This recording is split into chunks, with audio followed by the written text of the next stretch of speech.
secretary is still asking for prayer. Her sister was diagnosed with cancer. They're taking her home today. She had 2 chemo treatments, and they're sending her home now. So we're, busy watching her. So Sharon's asking for prayer, and that is praying. Annette Campbell, our musician.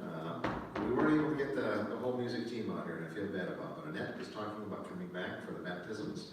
So she's saying pray for that to happen. So that'll be special. It's going to be a special night. Candlelit baptism. Awesome experience. We'll never forget that. So yeah. We just had 2 more decisions for that too. So it's praise the Lord. Amen. I know in the years that I was working with the evangelists in Florida, whenever there was an impending baptism or going through the series of meetings that we worked with the evangelists, the devil would always throw obstacles out. And things that you wouldn't normally think about would happen to people. Yeah. And we were having a marriage seminar once. We had like 30 couples signed up. This couple came late at night. She said, "You won't believe what happened. 2 front windows in the front of the house just fell right out." And I said, "Well," and you had told us the devil will throw obstacles. We had no idea the windows were falling out of our house. How could that happen? I don't know. They didn't know. But 2 front windows just fell right out as they were leaving, fixing to leave for the seminar. So don't let that scare you away. Yeah. They're usually illusions. I want you to know that. But there's things the devil will throw at us, when we're trying to make big decisions about changes in our lives. It's not always easy. It takes time for the brain, the psyche, really to process some of these things that you've learned already. Most of which you already knew. We all know better than we do. That's right. Well, I gotta dovetail on that story because, we talk about that, and it is true. It seems like the devil tries to attack you when you make these kind of decisions. And a good friend of mine, and I know you've had this story happen to you many times, but this one is remarkable because this fellow had really dedicated his life to the Lord. He was so happy because he was working for a company that was a Christian company. And he thought for sure when he told them that he was going to start keeping the Sabbath, that they would be, not only happy for him, but proud of him because he's following Jesus all the way. Well, not only did, the devil throw an attack at him, but there was quite a fierceness of that company, who was supposedly a Christian company. They fired him. And he was making good money. And so he had been there for like 20 years, loving the Lord, making really good money. And it was a type of job. He wasn't highly educated in terms of academia, but he was highly trained in his field of water treatment. And so he was really specific in the work that he did. And the company was one of the only companies that did that type of work. So he wasn't able to go just anywhere. But I said, I told him, because I had said the night before the pastor was talking about it, I said, it's an illusion. It really is. There's always something better around the corner. When God, like the windows fall out the window, he probably get better windows. Just something happened. I guarantee you something positive came out of that. And I told this guy, he said, well, I'm just, I'm looking at, I'm skilled for minimum wage. That's what my skill set is for. I can't afford that. And he was, supporting his family and, his wife. He wanted to have his wife to be raising his children at home, and he wanted to maintain that. Well, long story short, Orkin called him up. This pest company. Do you have Orkin down here? Yeah, we had it was down before. So Orkin called him up and gave him a management job. He was knocking down almost twice what he was making. Yes, man. They knew his work. He just went and did some treatment for the Orkin company, and they were so impressed with his work ethic and the way he managed the little bit of people he had with him. They said, "We need you. We need somebody like that." And they hired him, and he told them about he wanted to keep Saturday Sabbath. And, that was remarkable. So, the devil does throw stuff at you, that's for sure, but just wait. There's a blessing out there. There's a blessing behind all of that. So, Lord really bless you. Remember, God's in the driver's seat, and He will take care of us. Remember, too, people down in the Gulf, City. Yep, I was just talking to some pastors down there that are working, building homes for them and rebuilding. Again, we have the same problem down there with the, again, there's times, illegals, if you want to call them that, whatever, but the illegal folks that are down there that are here, they're, What about the illegals? well, They don't have an address? FEMA won't help them. That's right. FEMA won't help them because, when we were talking to one guy, and I said, well, they said, won't FEMA help you rebuild this, because he was living in a house, and they said, no, FEMA won't because we're illegal. So we're, it was just like, but again, whatever, it's not the time this is not a time to have that conversation. It's time to feed them, water them, and make sure that, people, these are human beings, warm-blooded human beings with a soft heart, and so they were down there rebuilding the homes that they lived in and putting drywall up and, because it flooded. So I was really pleased to hear that they were, So, humanity, Yeah, these illegals, so-called, Yeah. they need our prayers. Amen. And the people who are willing to help them reach out. Yeah. Let's pray. Yeah. Our Father in heaven, it's been a beautiful day. It's been a day, Father, in which we had many, many things happen to us. But we know, Lord, that you're in the driver's seat. Yeah. And our faith, Lord, is in you, that you would do what's best for the prayer requests that have come in Yes. here, both the spoken requests and also the ones written on the prayer cards. For the people, Lord, who have faced these disasters and those who are willing to go and help, Father, we pray for them and help us to be not just pray for them, but to be supportive of them financially in ways that we can. All of these things, Lord, we pray in your name. And we pray that especially for Pastor Ray Snyder as he opens the word and presents to us the bread of life. Yes. We ask in Jesus' name. Amen. Pastor Ken, thank you so much for all that you've done. I really appreciated the assessment that you've done. My wife and I, we've had some good laughs about that and learning about ourselves. I don't know that we learned anything we didn't know. There was a few things there was a Yeah. We had a few surprises, but it was entertaining to watch my wife as she would, just kind of circle around and, she wanted to do the test for me. I thought that was hilarious, Okay. Anyway, and but at the end of the day, she agreed with the assessment, so which was entertaining in and of itself. And I have actually done a test very similar like that over the years, and it's interesting as you age, it has a tendency to drift in different directions a little bit. I'm a lot mellower now than I used to be. It would have been fun to take that test maybe 15, 20 years ago. Anyway, and my wife has too. I've watched her, my wife is very, I don't know that she's shy necessarily. How is the categorized? It's not that she's shy. What is it? She's just a little bit more withdrawn. Introverted. That's the language we're looking for. So she's more introverted. But as there used to be a point in time in her life where she just wouldn't communicate with anybody, but now she interacts with people. She takes time to get to know. She's got an extra problem. She's hearing impaired, and she only hears 20% of what you and I hear normally with correction. And she's really overcome that throughout the years. And so I'm watching her though as she is. She's growing into this, and she interacts. When you get her attention, she starts interacting with you. I think she surprises you, doesn't she? Because she's snarky. she's kind of snarky. She's snarky is a good word for it. Yeah. She's sassy. Yeah, she's fun that way. But if you think you've rubbed her rhubarb the wrong way, you haven't. You just haven't. She's a sweetie. For those of you that are being baptized or rebaptized, and if you have not turned one of these in, we're going to give you another opportunity because we got tonight and tomorrow night really to get all the preparations made. And it's not that there's any huge preparation involved getting you ready for a baptism, but we have it. You might as well do it. What's the matter? Am I fat? Your jacket. My jacket was it poking? I'm too fat. It's misfolded. Yeah, well, I'm too fat.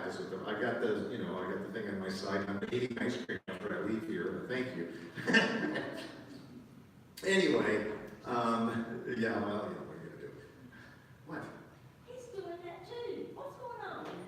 What are you doing? He had eating ice cream every day from you. Well, I know. I started that thing, and I just, I quit it a couple of days ago, and I gotta stop this because I leave here and I go to Dairy Queen and get that little Dairy Queen sundae, and it's just like I gotta stop this. That can't be healthy for you.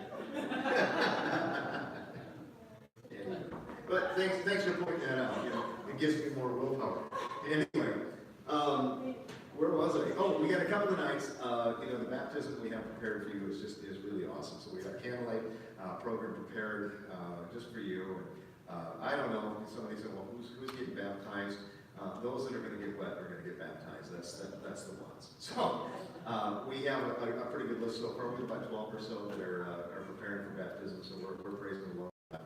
And Lord is good. Amen? Amen. So if you'd like to be included, we'd love to include you.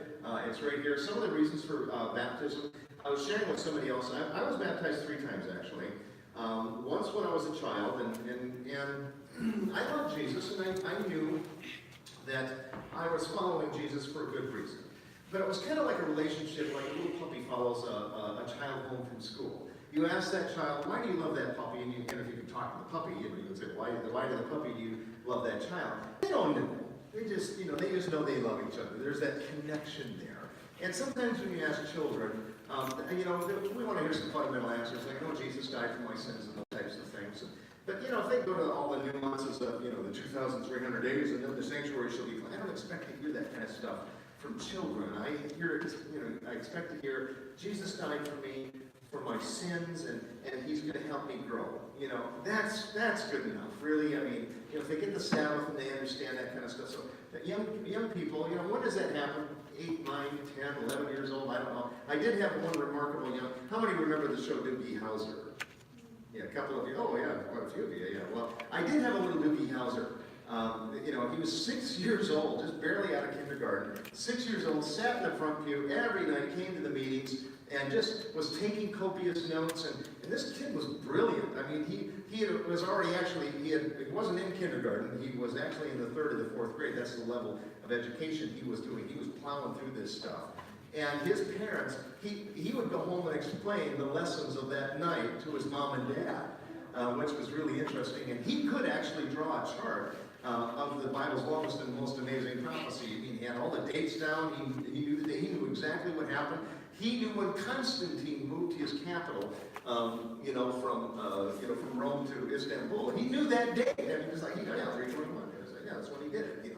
And so he just was more, and so I baptized him, of course, that's rare. That doesn't happen, but every now and again, you'll, find a child that wants to follow Jesus for good reasons at a very young age. Usually it doesn't happen at 6. Somewhere around 9, maybe 10, maybe 11, 12. So I followed Jesus at that young age for those same reasons, because I love Jesus and I didn't know why. But then I drifted away, and I lived the most miserable life. I was sharing with somebody this evening, I didn't tell my full testimony here in the video series that we did for 3 ABN some years ago. I tell my whole story, or pretty much all of it, but I lived a rough life as a child. I was a runaway at 14 years old. Does that surprise you, Ken? The thing is, I never came back. I lived on my own from the time I was 14, but I wasn't a typical runaway. I actually was fairly responsible. I'm not proud of this. It sounds like I am, and I got to be careful how I tell this, but I went back to school, and I finished my education. By the time I was 16, I had already had my first year of college knocked out, and so I finished everything as quickly as I could, and I wanted to get out of the system. I just didn't want anybody in control of me. I was in control of my own life at 14 years old. Can you imagine? What an idiot. Anyway, so I ran away from home, and by the time I was 16, I had already finished school, and I had met, my wife, Dawn. We met when we were 16 and a half, but then I had started working for a corporation. I looked a lot older than I did when at 16 years old. I actually looked like I was closer to 20. I was hired by a corporation as an executive. I pulled a lot of triggers. Anyway. And I went to work for them, and I was making pretty good money, but, along with money came, the desire to do some drugs, and I got into the cocaine world, and I started doing drugs as a young boy, or younger, 16 and 17 years old, as a young boy. I took the marijuana by the time I was 14. I had smoked marijuana from the time I was 12 to 14. There wasn't a day that I wasn't high. And so I lived a pretty rough life in those periods.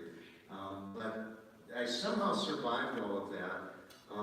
My wife told me she doesn't do low life, and so that gave me incentive because I wanted her, and I still do. I'm glad that she's part of my life, and she's been part of my life since then. Jesus is my salvation heavenly, but Dawn has been my salvation on this earth. She's kind of kept me on the straight and narrow, and so we gave our heart to the Lord fairly early in life, and by the time I was in my late 20s, I had realized what Jesus had done for me, and I needed to be rebaptized. I had that cross experience, and so with that cross experience, I thought, I've got to surrender my life to Jesus Christ, and I did, and I was rebaptized, and that was exciting. Then, as I grew older and more mature, I started realizing a few things was missing. And one of the things that was missing was the Sabbath. And that wasn't in my life. It wasn't a permanent part of my life. And some other things that happened, which like Ken had talked about his relationship with Christ. He had a relationship, but it wasn't, he'd come across, the Sabbath and learned some of these things. And then I was rebaptized one more time because I learned amazing new things that caused me to change my relationship with Jesus Christ. It changed my worship, you see. And so and that's an appropriate thing to do. When I was young, I followed Jesus and I was baptized because I loved him. I wanted to be baptized and born again. When I was older, I realized I was a sinful puke. I needed to have all that puke washed away. And then as I matured in my Christianity, as things happened, I was a good Christian from that point forward. But then as I progressed forward and I realized that Jesus was changing me, transforming my life into the service that I do today, I was rebaptized again. So those are three good reasons to be rebaptized. I don't know where you're at in all of that, but if you fit into any of those categories, if you're changing your worship, well then let's rebaptize you. You're not insulting God by doing that, and it doesn't take away from the previous baptism at all. I still remember each one, and it's like a huge stair step to Christ. Baptism is the first step in Christianity. It's not the graduation class. So if you get that in your head that somehow, I got to be perfect before I'm baptized. No. That's the first step in Christians, walking with Jesus. Yes, you want to follow him, and you're growing now, and that's why the Bible says in Matthew 28:19-20, go therefore to all the world, teaching them, baptizing in the name of the Father, Son, and Holy Ghost, and then teaching them to observe all things. So there's a stair-step process. Go and learn about Jesus, get baptized, and then learn everything there is to learn. And by the time we get to heaven, well, maybe we'll learn about maybe 10% of everything there is to learn about Jesus, because I think we'll be studying all eternity, the wonders that God has before us. Amen? So, don't if you got it in your head at all that, I'm not quite ready. I hear that all the time. I'm not quite ready to be baptized or to be rebaptized. I'm not ready. What does that mean? Well, I got to straighten this part of my life up first. That's kind of like somebody going to you and saying, well, let's give you a bath before we give you a bath. Wait, what? Because the bath is to clean you. You see, the bath is to wash you and clean you and empower you. And baptism does so much. It stops. It's like a stopping in the moment of time and saying, let's get rid of the history and let's start a new life. And that's what baptism does. So it's your beginning. It's your first step in your new walk with Jesus. And are you going to fall? Probably. We all do. And so we have provision for that. And that's what the communion service is used for. We take communion in Christ. We take of the body and the bread. And we wash our feet. We do that service here. It's really a beautiful service. If you've never done it, it's gorgeous. It's such a heartwarming experience. We do the foot washing here. Why? Because it's like a miniature baptism. Peter said, not just my feet, but what? My whole body. Jesus says, no. You're walking on the sin-filled earth. You just need your feet washed because your feet are dirty. And so symbolically, we do that here at the church, and it's really a beautiful service. So, we're going to sin after we baptize, or after we're baptized. That's okay. Jesus loves you just the same. Amen? And so he'll empower you going forward. So anyway, that was a little longer than I anticipated, but if you didn't get one of these, please get one if you want to be baptized or rebaptized. If you haven't done it yet, or if you think I haven't, we lost it. I know Dawn was worried about Betty's. Anyway, we're looking for it. Let's get started. There we are.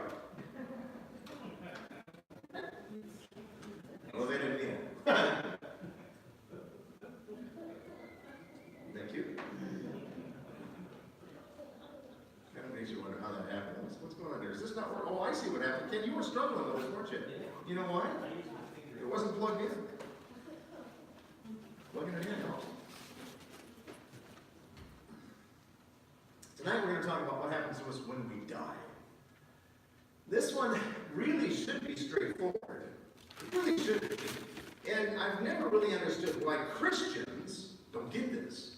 I do understand why those that are not Christians or God believers, I understand why they don't get it, but why don't we get it? Now, if we truly believe, well, we haven't done this in a while, we've got enough people on this audience side to do it again. If we truly believe that Jesus is our life giver, when?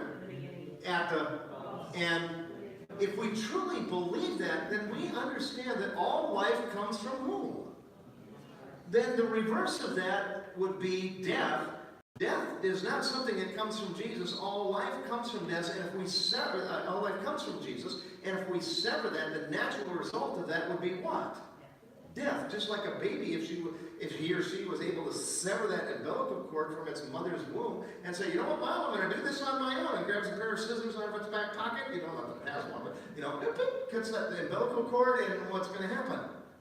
It would die, because life comes from mother at the time. Mom's the life giver. That's why the fifth commandment is so close to the fourth commandment, because Jesus is trying to get us to recognize, honor the life givers in your life. So we have the fourth commandment over here, which says, remember the Sabbath day and keep it holy. Remember that Jesus is your what? Your life giver. So the fourth commandment is right there. It's at that crescendo. It's at that chiasm at the top of the mountain peak of the Ten Commandments. And the second commandment is close to it, which is honor your mom and your dad. And if you think about your neighborhood, where your neighborhood begins, where does it begin? It begins with mom and dad. And why do we want to honor mom and dad? Because there are life givers on this earth. So we got Jesus, the life giver, who ultimately gives us life. And then we got mom and dad, who gives us life on this earth. And on those two commandments hang all the commandments. Because, if we worship Jesus on the Sabbath, we're going to love him, right? And it's if you think about the Sabbath as being that first commandment, the one that Jesus talked about, love your Lord, your God, with all your heart, with all your mind, with all your soul. You can't remember the Sabbath without loving God. If you keep it, that is, you can remember it, but you can't keep that without loving God. There's only one reason to keep the seventh-day Sabbath, is because you love Jesus. And you're going to naturally keep the commandments that flow underneath that, number 3, number 2, and number 1. What's number 3? Don't take the Lord's name in vain. What's number 2? Don't have any idols, right? So if you keep the Sabbath, you're not going to take the Lord's name in vain. If you keep the Sabbath, you're not going to have any idols. If you keep the Sabbath, you love God. And so all those commandments flow. If you love God, you're going to naturally keep the Sabbath. If you love your parents, well, everything else underneath it, because mom and dad, they'll tell you, don't steal, don't lie, don't cheat, with me? Don't covet, all those things. And so if you honor mom and dad, all of those things become a natural effect of keeping God's, 10 Commandments. And so death is kind of the same way. If we really believe that Jesus is the life giver, the opposite of that would be death. And Jesus is not interested in giving us death. So without Jesus, can we agree that you can't live without Jesus? Can we agree with that? Amen. All right, well, let's see how that works biblically. Now, the devil would like us to believe, in fact, that's what he did in the beginning of time, he would like us to believe that we can live perfectly without him. Satanists believe that there's life after death. Satanists teach us that, when you go to the grave, you're going to come back as a spirit, and they'll hire, wizards and seance people and all these different people, and, they'll have a seance, and, there he appears, there's old Brother Bob. Here he is. Brother Bob was an idiot while he was alive. He didn't have 2 cents of information that was worth listening to, because he was a babbling idiot. All Bobby was a dummy. But now all of a sudden, when he's dead, he comes back and he pontificates some brilliant stuff to you, because he's now in the afterlife. How did he get brilliant? I don't understand this, but people believe somehow that, if they call the living back or the dead back to the living, they'll be able to talk to them, and this is what Satanists teach. Satanists.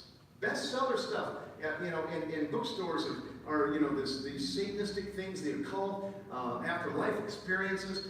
Some scientific information just recently talked about the tunnel vision that we get when we die. And so, I saw a light at the end of the tunnel. That's very natural.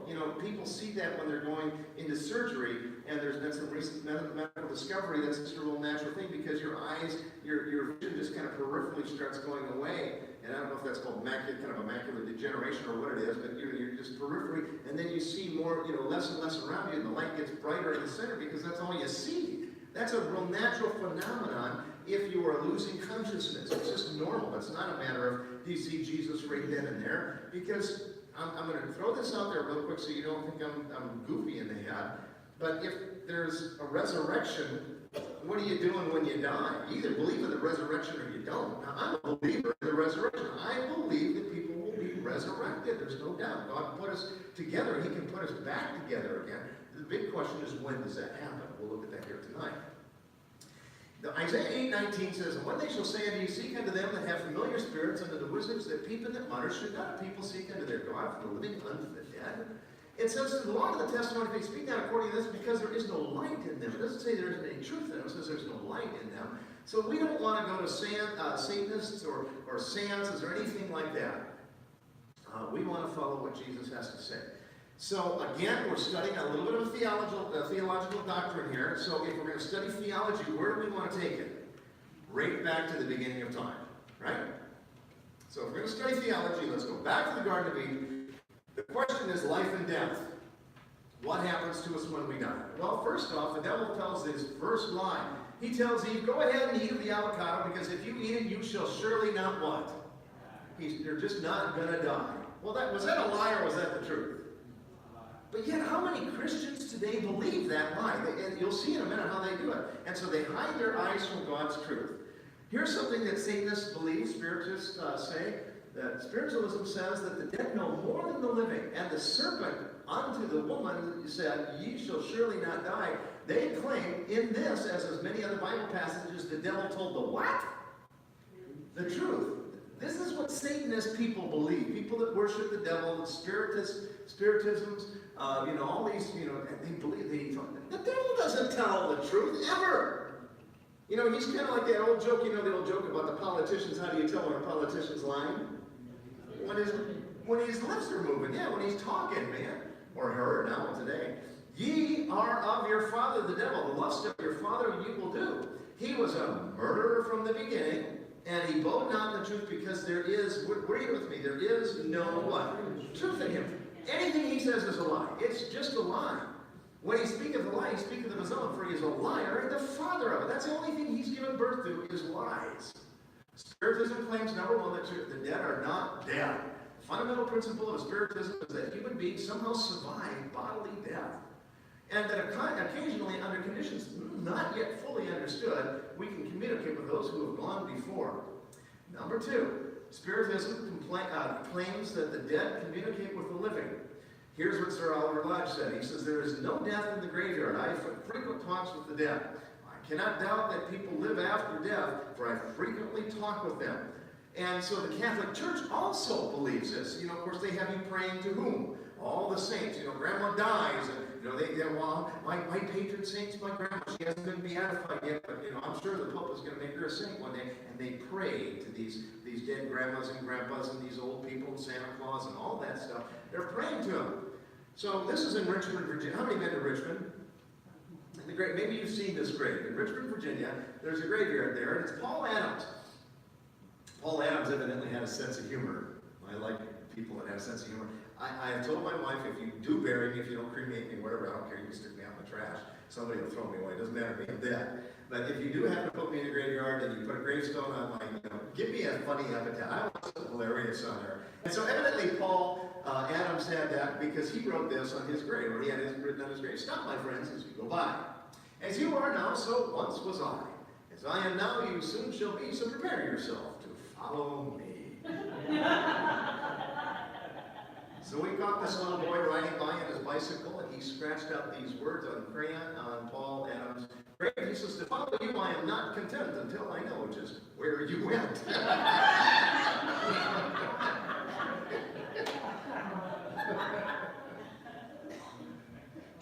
Well, where do we go for our answers? Where do we go? Let's go to the Bible. We'll find out what the Bible has to say. Job chapter 7, verse 9, the Bible says, as a cloud vanishes and is gone, so is he who goes down to the grave. And he does not return, he will never come to his house again. When a few days are gone, or come, then I shall go away, whereas I shall not return.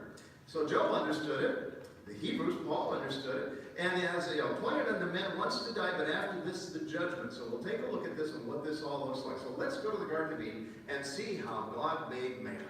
So God made man. How did he make him? Out of the dust of the ground, right? Out of the dust of the ground, out of the dirt, out of the elements of the earth.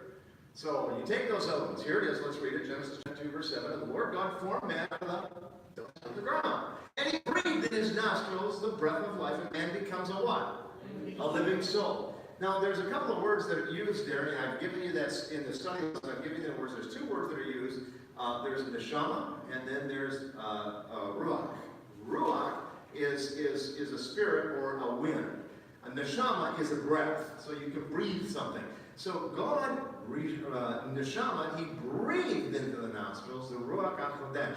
The ruach HaKodesh is the word for the Holy Spirit, or the holy breath of God.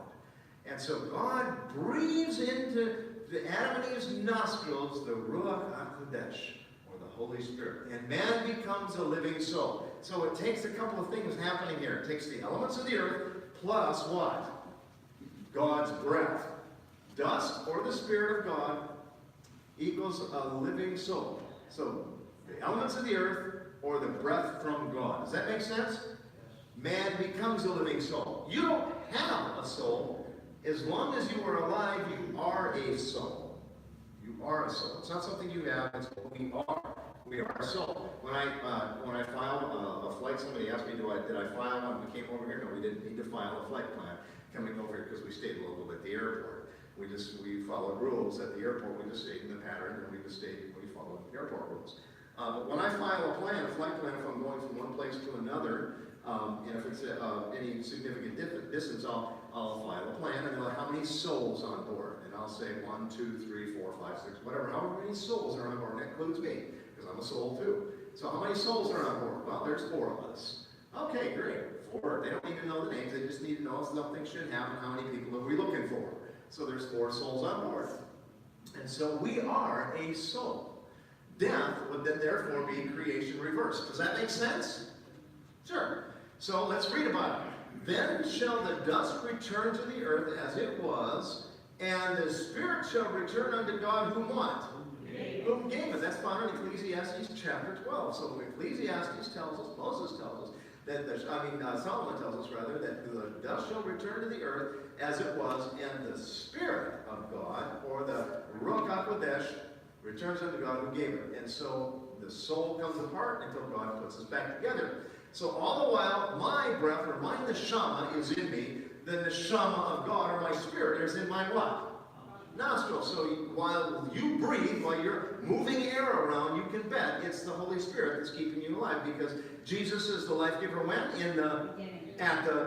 And when he comes. So it is Jesus or God who keeps us alive. Yes, the Holy Spirit's part of the game. And so we see that God keeps us alive.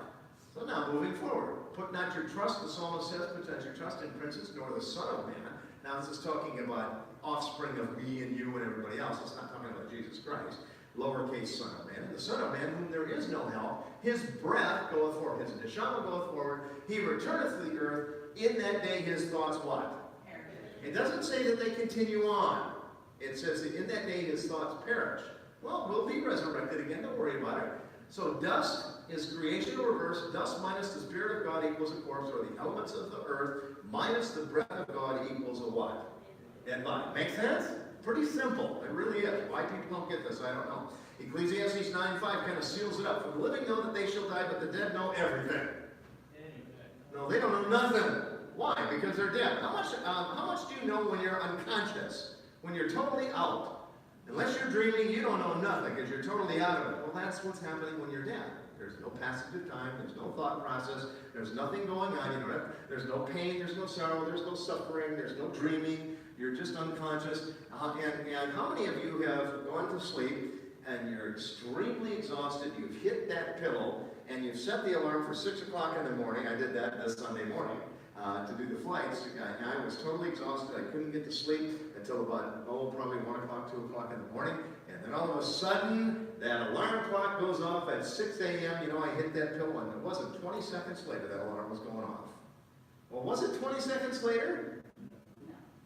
No, it was several hours later, wasn't it? But to me, it just was a blink of an eye. It was just a twinkling. It was just like, oh my goodness, the alarm's going on. I got to get up. I got up. I pushed the snooze button. I slept for another 20 minutes. And that snooze button didn't last 20 minutes. It was a liar. It only lasted for a couple of seconds. It can't be when it went off again. Do you know what I'm talking about? Because when you're unconscious, man, there is no passage of time. You know, can you imagine Adam and Eve on resurrection morning? You know, I don't know how he died. The Bible doesn't really say, did he die of old age or did he trip and fall and hit his head? You know, if he tripped and fall and hit his head, oh! You know, then he's up. You know, I can imagine if he did, if that's the way he died, waking up in the morning and just, you know, Jesus would, come on, get out of that grave, Adam. I can imagine, oh wait, it's not her. What happened? And you know, I just fell a second ago. What happened? Jesus, oh man, you've been dead for over 6,000 years. And yeah, really? Wow. Who are all these people? Well, those are your children. I didn't have that many.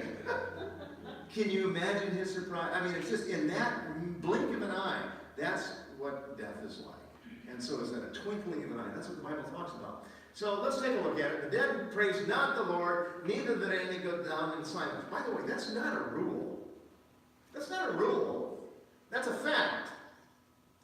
Because I have friends that say, oh, here lies just a shell of a man. He's dead now. And he's in heaven. Really? What's the first thing out of your mouth when you get to heaven? What's the first words out of your mouth?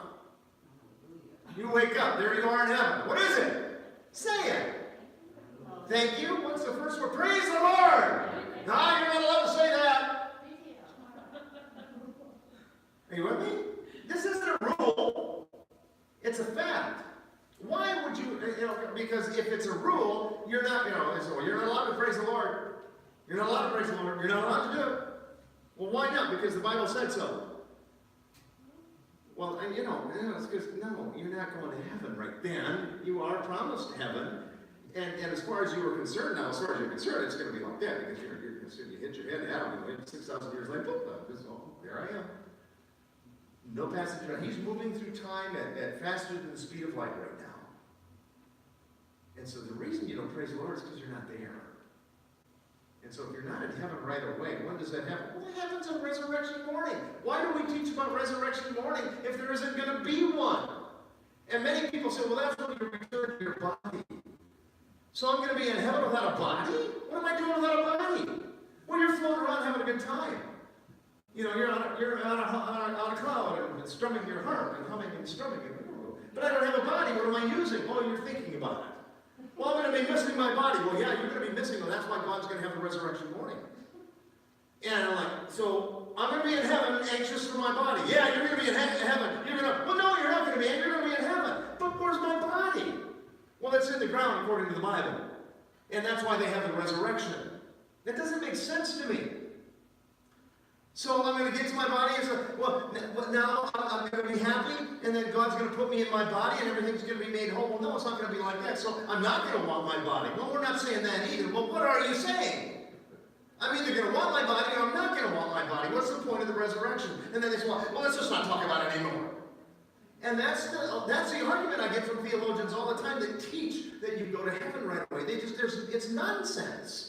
It doesn't make it. You either believe in the resurrection or you don't. What are you, a Sadducee?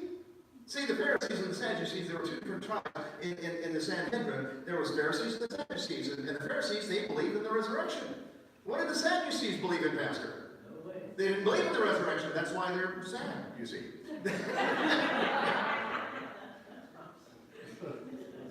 You saw that coming. All right, let me put it this way. You got a light bulb. Sonny, what's it take to make that thing work? And we're calling on our, we've got a highly trained electrician right here. He's not a journeyman, he's a master. A master electrician right here. What's it take to make that thing work? Energy. Energy. And where do I get the energy from? Generator or something. I got to plug it into the wall. So if I take that plug and I take it out and I unplug it from the wall, what happens to this? Where's it go? Where's the light go? Oh, it's in heaven. It's dead. Plug it back in, it comes back on. Unplug it, it goes back out. Plug it back in, it goes out. Unplug it, it goes out. You can do it all the time you want. Where does that light go in the meantime? Huh? Where does it go? It doesn't go anywhere. Is it the same light? Yes, it's the same light. It's created by the same element. All the elements are the same. The same gas, the same electricity. Everything's the same. It just goes out. That's what happens to us when we die. We just stop for a period. God plug us back in when He makes our body again. He'll plug us back in. He knows how to put us together. What about my computer? My computer is kind of almost living. So I've got this computer here, and if I shut it off, where does its intelligence go? Where does it go? It doesn't go anywhere. It just stays, it's unconscious. It has no idea what time is passing. Now, if I put it on a disk, or I put it on a hard drive, or I put it on something, I set it aside, and you know, I burn that computer, and I build a new one just exactly like it, and I put that brain back in it again, what happens? It's the same computer, isn't it? How many have rebuilt their computer that way? This is like the 4th generation computer. You know, it's the same computer. 4th, maybe 5th. I've taken the brains out of it. I put it in its exactly same model. It doesn't change anything. It acts the same way. It's got the same consciousness. It has the same algorithms. Everything's the same. If man can do that with a computer, how much more can God put your little neurons together? Those little atoms that build us, that make up you up. I mean, he can busy build those out. He does it out of the dust of the ground. He gets down to the micro level, you know, the atoms. You know, one of the first things I want to do when I get to heaven, I want to meet Adam. And I'm not talking about Adam and Eve. I want to orbit that planet, you know, that little Adam planet. I want to see what's on that moon. And I bet you there's things that are smaller, that they're so small that we can't even imagine. I mean, what's going on beyond the atom level, the atomic level? You know, and God puts all those things together. If He can do it once, He can certainly do it again. Amen? Amen. God is omnipotent. Why do we need to believe we continue? Well, because we're afraid that our children might get scared. Well, why be afraid of something that, you know, Jesus promised that we will live again? The soul that sinneth, it shall what? It shall die. Mortality versus immortality. The Bible says that humans are what? Mortal. You can look them up. Here's verses right down. Romans chapter 4:17, Romans 6:12, Romans 8:11, 2 Corinthians chapter 4, verse 11. Mortal versus immortal. Humans being seek immortality and will receive it at the second coming of Christ. That's when we receive immortality. In fact, immortality is not something we will ever own. Immortality will be a continuous gift from God because Jesus is our life giver. And when He comes for eternity, He gives us life all the time. Where do you think the tree of life is from? It comes from God. Where does God come from? He sits on the throne. He sits on that throne emanating life from Him. That's why the throne is on the river of life. Flowing from that river of life is you know, God flows from that river of life. He is on that river of life, and everything flows from Him. The tree of life is on either side of the river of life. We eat that tree of life. It's a symbology that Jesus gives us life. Beginning, across, and He comes in for all eternity, and we will eat, and we will take immortality on forever, because who wants to die? We don't become immortal, we get the gift of immortality. There is no created being that is immortal. Only God is immortal. Get that in your head. Only God. The King James Bible uses the word soul 1,600 times, but never once uses the term immortal soul unless referring to God. God only is immortal. So, again, man is mortal. The church. Once again, we see the church bringing this false doctrine into people. The pagan doctrine of the immortality of the human soul crept into the back door of the church. How did it happen? Well, through Tammuz and the other. Ancestor worship was based on the false doctrine of the immortality of the soul. They worshiped their dead relatives. They worshiped the dead sun. They worshiped the dead son of the sun god. Ancestor worship, in most cases, is simply spiritism of the East, which serves as the exponent of immortality. So, we see it. Babylonian was based upon it. The ancient Egyptians believed in the doctrine of immortality, and that's why they have the mummies and the sarcophagi and all of these things, that they believe that they're going to go on, the pharaohs would live again. The Satanist, of course, believes in the doctrine of the immortality of the soul, and he would love you to believe that he can give you life eternal. He has not the ability. In fact, God named him not king of life, but king of dung. King of death, king of refuse, king of nonsense. He can't give you, he's a liar. He can only give you what? Death! That's what he's king of. Death is the reverse of life. It's not somehow living in agony. And now we'll talk about it. There's going to be a hell. I preach a hotter hell, I promise you, than any Baptist. Baptists preach a cold hell, let me tell you. I preach a hotter hell. It's so hot, it gets the job done. Yeah, hot as hell. That's a true statement. We'll talk about it. Jesus gave us a perfect example. He told his disciples, let's go to Lazarus, he sleeps. And I'm going, but I'm going to wake him up. I said to him, well, Jesus, if he sleeps, he's doing well. He's sick, let him sleep. And Jesus said, no. Jesus spoke of his death. They thought he had spoken of him taking rest and sleep. Then Jesus said unto him plainly, Lazarus is what? Dead. Now the reason he used it as a sleep, because as I explained to you before, it's an unconsciousness. You're not aware of what's going on. There's no passage of time. You're not feeling pain. A million years or a second doesn't matter at all. You're traveling through that time. If you were dead for a million years, not that you're going to be, because Jesus is going to come way before them, but it would be an instant of time. You would never know the passage of time. Lazarus had no idea when Jesus resurrected that he had been dead for 3 days. As far as he was concerned, he was still laying on his sick bed. And he woke up when Jesus woke up, but he was blind. Or at least he thought he was. Mary said, don't open that grave. Remember Jesus said, open the tomb, I want to see him. No, it stinks. He's been rotting in there. P.U. I mean, think about it. During this semi-arid, the heat, it's miserable, it's hot outside. There was no embalming, proper embalming in those days. They just, that was it. Don't open up. Oh, Lord, if you'd been here, my brother wouldn't have died. Is that true, yes or no? Of course it is, because Jesus is the life giver. When Jesus is around, things come to life. And it's a good thing somebody said that Jesus named Lazarus. My brother shall rise again. And she said this, I know that he shall rise again when? When does the resurrection happen according to the Bible? At the last day. So she understood. There was no convoluted understanding here. She believed in the resurrection. She knew that Jesus is the resurrection and the life.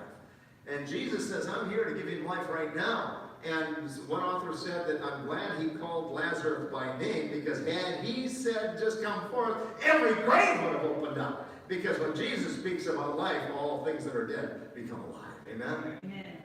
That's what's going on. But the Lord, by this time, there's bad odor. He stinks.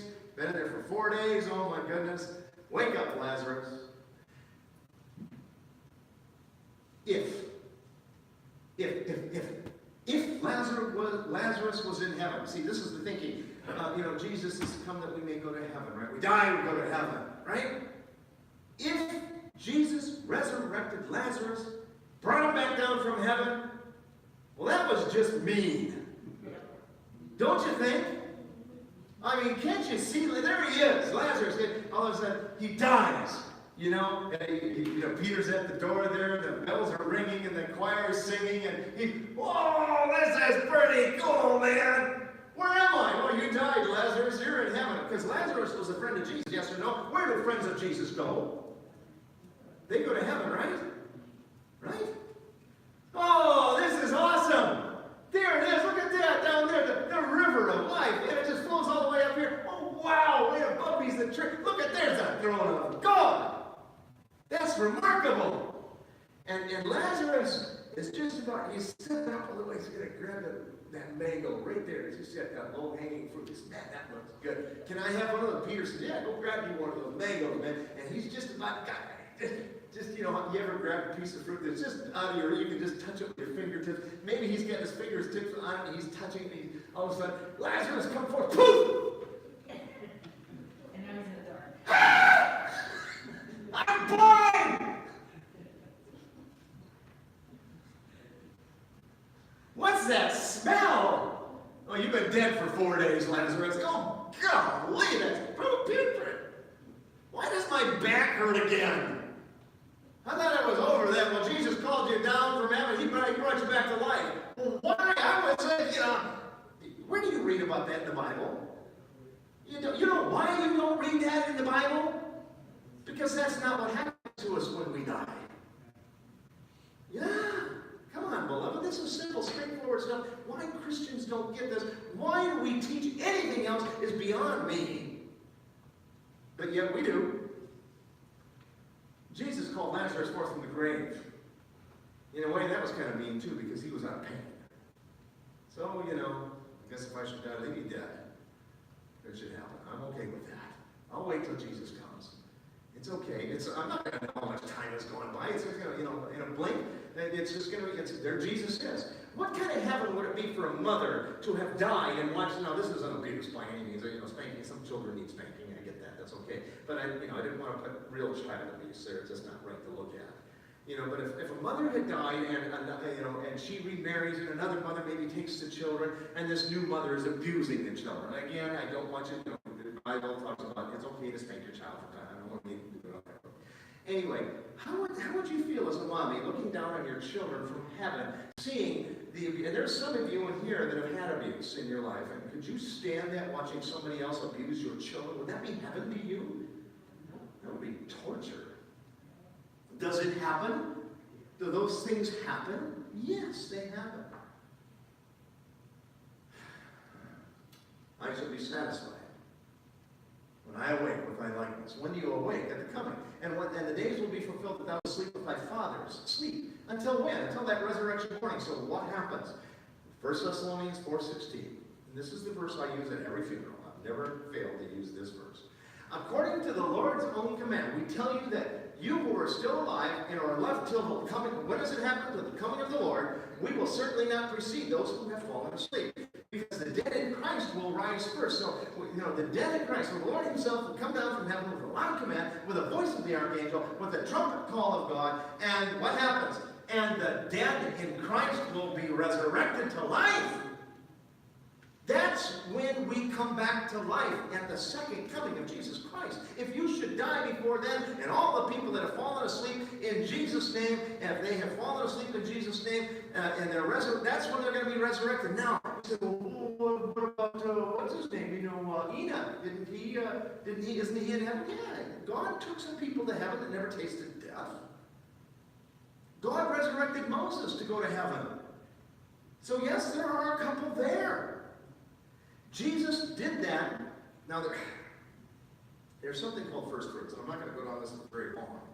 But there's something that's called first fruits. And a first fruit is that fruit that's right before the rest of the harvest. If you've ever grown tomatoes, you know what a first fruit looks like. You've got a tomato plant, it's full of green tomatoes, and then all of a sudden you go there one day, and there's that beautiful red, ripe tomato. The rest are still green, right? Isn't that a first fruit? What do you do with that first tomato? You pick it. Cut it open, and oh, it's delicious. And you think, oh, this is good. That doesn't mean that all of them are going to be harvested at the same time. It just guarantees the product. Are you with me? And so that first fruit is harvested. Now, Jesus has taken a few first fruits with him to guarantee and to show that the system works. And he used Moses as an example that the system is going to work. And he took some right after the cross to show that the system works. And we'll see that. What about the thief on the cross? Well, what about him? What happened to him? There he is on the cross. He looks at Jesus, and he says, Jesus, remember me when you come into thy kingdom. And Jesus says, surely I say unto you, today, you will be with me in paradise. A day that looks like I can't even save myself, you will be with me in paradise. He didn't tell him today he was going to be in paradise. He told him today. He promised him that day he would be in paradise. The promise was made that day. The promise was made that day. Now, a couple of things I want to point out, and I'm going to make you mad.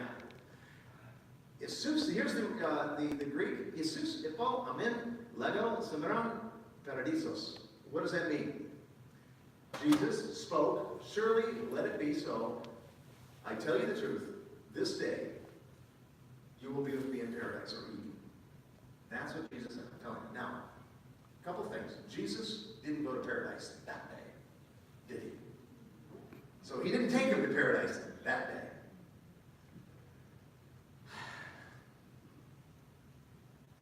Jesus said unto her, touch me not, for I have not ascended unto my Father, but go to my brethren and say unto them, I ascend to my Father and our Father, and your Father, unto my Father rather, and your Father, and to my God and your God. It wasn't until after Sunday that he went to heaven. Now, here's where I'm going to make some of you Adventists mad. If Jesus decided to take the thief with him in that resurrection morning, because remember when Jesus was resurrected, what did the people see? First fruits being resurrected. They saw people that had been dead for a long time from the life. Jesus took those guys to heaven. I don't know how many it was. Doesn't really say. Does it say how many, Pastor? How many went to heaven? I don't know. Jesus took a few as a guarantee. So he had Moses to prove that the system was going to work, and he took a few of the red ripe tomatoes that were ready to go right then as a guarantee that when resurrection morning comes, I'm going to harvest the rest. Are you with me? Does that make sense? And so yes, there are some that are in heaven. I don't know how God tallied it, and if that thief on the cross was part of it, well, that's Jesus' business. Yeah? Maybe? I don't know. I don't think so. I think the Bible would have mentioned him. I think that thief was probably resting until Jesus comes. But if Jesus took him there and I find out I'm wrong, I'm okay with that. That doesn't mean that was the first fruits. And Jesus talked about those first fruits. And those were the first fruits that went to heaven with him. 1 Thessalonians, for the Lord himself will come down from heaven with a loud command, with the voice of the archangel, and the trumpet call of God, and the dead in Christ will rise first. After that, we who are alive and still will be left, will be caught up with them in the clouds to meet the Lord in the air. And then what does it say? And so will we be with the Lord for how long? Forever. Forever. In the meantime, we rest, we sleep. But now Christ has risen from the dead and become the what? First fruits from them that have slept, for as in Adam all die, even so Christ all shall be made alive. Christ, the first fruit. So he was the first of the first fruit. After that, they are that are Christ. At when? At his coming. You see? So we got a few of the first fruits that went with him, and then the rest of us, they that are Christ at his what? Don't miss it. Simple stuff. Simple stuff. Martin Luther understood it. Be willing to say why Lutherans teach that you go right to heaven. Martin Luther totally understood it. Here's what he said. Here, Christian Hope, page 37, he says, we shall sleep until he comes and knocks on that little grave and says, Dr. Martin, get up! Then I shall rise in a moment and be happy with him forevermore. Amen. Yeah. So he understood it. Many of the reformers understood it. And it's sad because those that don't believe in Jesus, this is the hope they have. Goodbye for all eternity. Goodbye forever. But in Jesus' graves, those that fell asleep in Jesus, goodbye until we meet him again. This is the catacombs in Rome. Goodbye until when? The morning when Jesus comes. That's, again, I can't imagine what is the point of the resurrection. What is the point of it? What is the point of it if we're already in heaven? Why would Jesus call dead people out of the grave when he comes if we're already in heaven? It's better to believe that, you're done until Jesus comes, and that's okay, because no twinkling of an eye, no passage of time. You're moving through time faster than the speed of light. No pain, no sorrow, no suffering. Now, as far as you're concerned, you're going to be resurrected instantly, as far as you're concerned. But 1,000 years, 1,000,000 years, whatever it is, that's okay. Makes sense? Does this make sense? Yeah. You can't argue with logic. You just can't. And so, if you're in a church that's teaching something different, maybe, just maybe, it's time to say, what, I'm kind of done. I'm done. I want to follow the truth. I can't listen to that stuff anymore. Yes, I know they lead souls to Christ. I don't want to take that away from my Baptist friends, my Methodist, the Lutheran friends. They lead souls to Christ. I have no argument there. And they'll have people that are saved in those churches. But, it's time to grow up. When you come out, the Bible says, come out of my people, because the day is going to come when they will cross the threshold, where they will embrace the beast's mark. They'll embrace the little horn of Daniel 7. And, it's not true. They're going to embrace the lie. So my suggestion to you, come out of her, my people, that you receive not of her plagues, that you become not part of her sinful behavior. Come out. Join the movement right here. And I don't have any hidden agenda. If you want to join another church, but join, that's fine. But I'd love it if you come here. And I'm not trying to steal sheep by any stretch of the imagination. That's not what I'm into. I tease you if I do, but I'd love you to come. I don't get any money for this. I get no pay. I'm paid. I work for Adventist World Aviation. I'm paid to do other things. But I'm the pastor here of this church. I'm fully ordained. I'm an ordained minister by the Seventh-day Adventist Church, ordained more years ago than I care to think about it. But I'm fully ordained, and I'm fully, the conference recognizes me as the full-time pastor here. You've got me. And this is where my heart is. I'd love for you to come. Whether there's 10 people here or 1,000 people here, my paycheck remains the same. I don't get paid by this church. I'm taken care of by Adventist World Aviation. And believe me, it's not much. It's a living wage. It's the same as any other pastor. It's just a living wage. So I don't have an agenda, but I do want to see you in heaven. And I do want you to follow the truth. And you're going to be safer in an institution that teaches the truth. There are other Seventh-day Adventist churches out there that teach. So if you want to join that, that's fine. I'm okay with it, sort of. I'd rather have you here. But anyway, yeah, thank you. I love you guys. But you understand what I'm saying. This is about truth. This isn't about me, and it's not about you, and it's not about your church. It's about your relationship with Jesus Christ, following him all the way. And if you haven't made that decision, if you don't see this, what else do you need? What other evidence do you need? What other evidence do you need? Really? What else is there? I mean, I'm about giving you everything there is to give you. There's not much left. The evidence is there. The truth is the truth is the truth is the truth is the truth. You can't go beyond that. And so I'm praying for you. And I pray you'll make a good, solid decision. Man, get one of these from me. You'll make my heart soar. Whether you want to join by profession of faith, we'll recognize if you've been baptized by immersion, we'll recognize it. If you don't want to be immersed again, that's okay. We'll recognize that. Or if you want to be baptized, my heart will soar either way. Come, join this movement, the truth movement. Join it. Test it now and see if it's not true. Amen? Let's pray.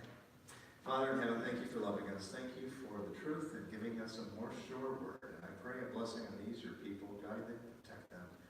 Love them. Thank you for bringing them here. Father, I don't think there's any of us that came here by mistake. It was by no mistake that we even moved our ministry down here. We moved our ministry from the Midwest and Andrews University all the way to Smithfield, North Carolina to mistake. And I don't think it was a mistake that we held these meetings here in Wilson, North Carolina.